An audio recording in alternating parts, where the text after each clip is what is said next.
Good morning বন্ধুরা, আমি আবার চলে এসেছি আমার নতুন একটা ব্লগ নিয়ে। আমাদের লঙ্কা গাছে কি সুন্দর লঙ্কা হয়েছে দেখুন।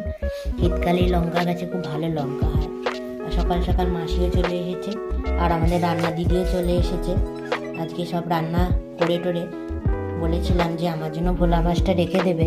আমি আজ ভোলা মাছের ঝোলটা রান্না করবো।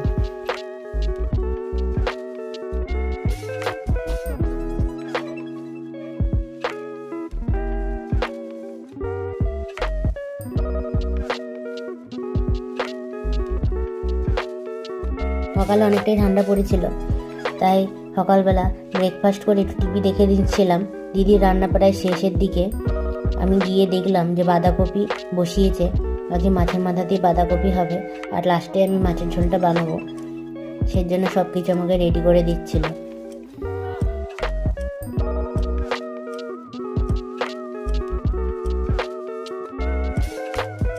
দিদির রান্না শেষ, এবার আমি মাছের ঝোলটা বানাতে যাচ্ছিলাম। মাছ ভাজা হয়ে গেছে, এদিকে আলুও ভাজা হয়ে গেছে, মশলাও রেডি। এবার এদিকে তেলের মধ্যে পেঁয়াজটা লঙ্কা দিয়ে দিয়েছিলাম ফোড়ন দিয়ে। পেঁয়াজটা ভাজা ভাজা হলে এরপরে মশলা দিয়ে কষাবো।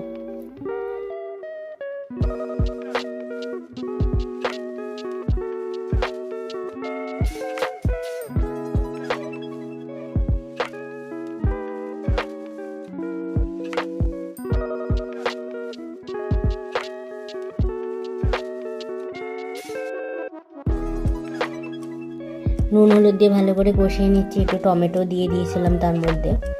ভালো করে কষানো হয়ে গেলে জল ঢেলে দেবো আলু দিয়ে, তারপরে মাছগুলো দিয়ে দেবো।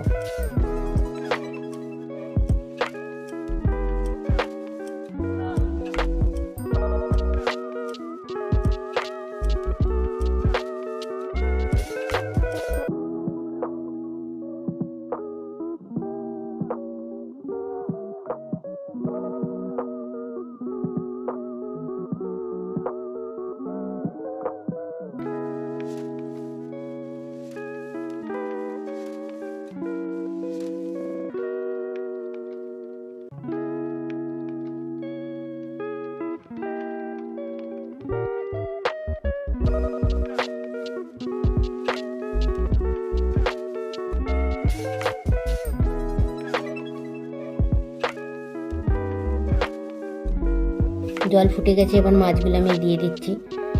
বেশ ভালো করে আলু গলে গেলে, ঝোলটা ঘন হলেই নামিয়ে নেবো মাছের ঝোল। আর উপর দিয়ে লাস্টে একটু ধনেপাতা কুচি দিয়ে দেবো।